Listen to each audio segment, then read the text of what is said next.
आज आम्ही सुरमई फ्राय करणार आहे। त्यासाठी एक चांगली मोठ्या सुरमईचे तुकडे मिळाले आहेत।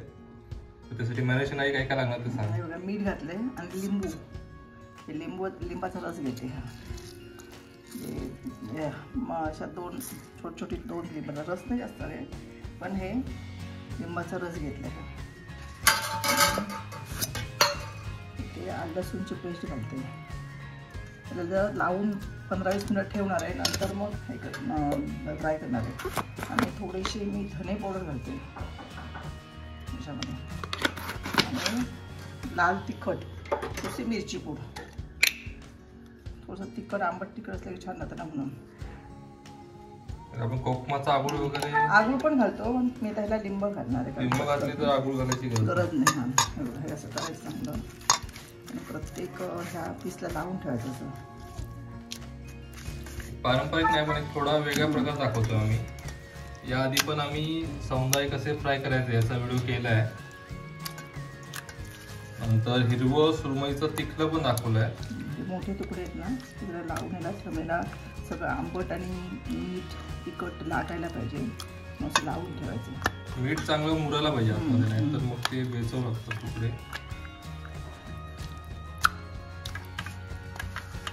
चांगली मोठी सुरमई मिळाली आणि याचे 8 काप आहेत टोटल।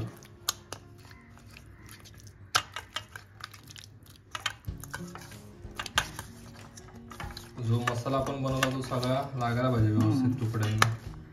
आता हे लावून मी अर्धा तास ठेवून देणार आहे, आणि नंतर असल्याने ज्या मी तांदळाचं पीठ आणि थोडंसं बारीक रवा आणि लाल तिखट घातलेलं जे आम्ही वरती लावायला करतो मिश्रण, त्या मिश्रणात मी हे घोळवणार आणि फ्राय करणार नेहमीसारखं।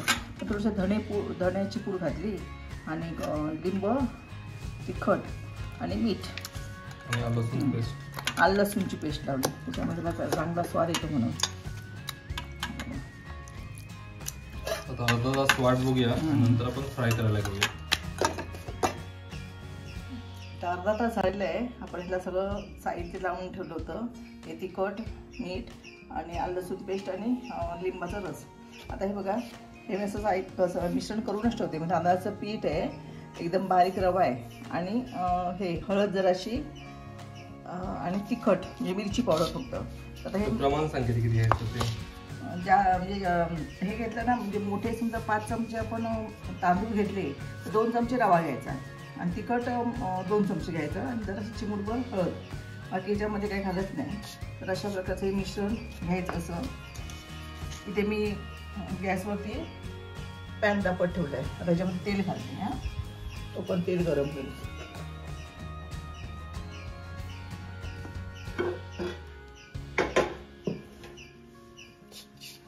हे बघा, असं मिश्रण करायचं, आणि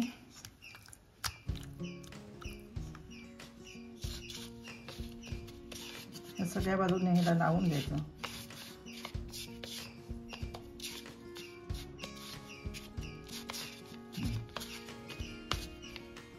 आता गॅसवर तेल गरम झालंय, अलगद चालू ठेवायचं। आता दुसऱ्या तुकडा सुद्धा आपण असंच लावून घ्यायचं,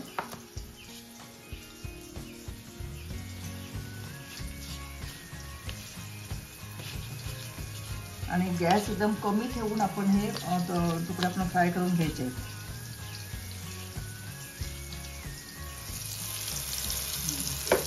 आता इथे आणखी नाही करायचं, छोटी रेटली घालते।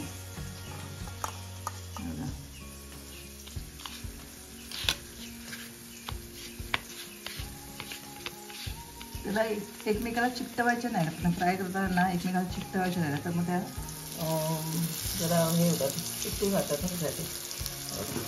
आता हे आपण कमी गॅसवरती मी चांगल्या थोडा वेळ असंच ठेवणार आहे, नंतर परतणार आहे। एवढं का 4-5 मिनिटं झाली तर आपण अलगद परतून घेऊया।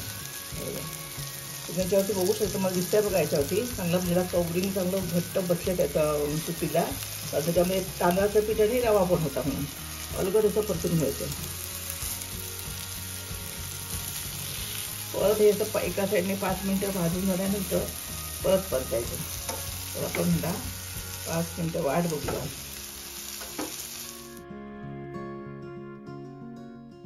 तर मित्रांनो, एकदम झटपट होणारी सुरमई फ्राय ही रेसिपी आता तयार झालेली आहे. तर आता मी या सुरमई फ्रायचा आस्वाद घेणार आहे. तुम्ही पण अशाच प्रकारे सुरमई फ्राय नक्की करून बघा. तसेच आमच्या चॅनलवरील इतरही माशांचे विविध व्हिडिओ आहेत, तेही तुम्ही नक्की बघा आणि चॅनलला सबस्क्राईब करायला विसरू नका. धन्यवाद.